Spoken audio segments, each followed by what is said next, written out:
Hello everyone, welcome back to my YouTube channel. അപ്പോൾ എല്ലാവരും നോമ്പ് തുറ നോമ്പൊക്കെ എങ്ങനെ പോകുന്നു? നന്നായി പോകുന്നുണ്ടോ? ഇതിനൊക്കെ മൊത്തം ക്ഷീണമൊക്കെ ആയി തുടങ്ങിയിട്ടുണ്ടാവും എല്ലാവർക്കും നോമ്പ്. അതുപോലെ നമുക്കും വീട്ടിലെ പണിയും നോമ്പും എല്ലാം ആയിട്ട് നമുക്കും ക്ഷീണമൊക്കെയാണ്. അതുപോലെ പുറത്ത് ആണെങ്കിൽ പണിക്ക് പോകുന്നവർക്കും അവരെയൊക്കെ ക്ഷീണങ്ങളൊക്കെ ഉണ്ടാവും. അപ്പം നമ്മൾ രാവിലെ അലക്കലും തിരുമ്പലും അടിച്ചു വിടലും എല്ലാവരും കൊണ്ട് നമ്മൾ തിരക്കായിട്ട് ഇരിക്കുകയാണ്.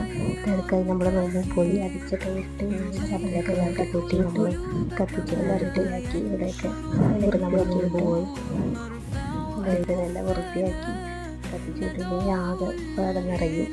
പിന്നെ നോമ്പ് തുറ സമയത്ത് ഫ്രൂട്ട്സും പൊരിപ്പും ഒക്കെ വെച്ച് ഈത്തപ്പഴമൊക്കെ വെച്ച് നമ്മൾ നോമ്പ് തുറന്ന് രാത്രി പിന്നെ ചപ്പാത്തിയാണ് ഉണ്ടാക്കിയത്.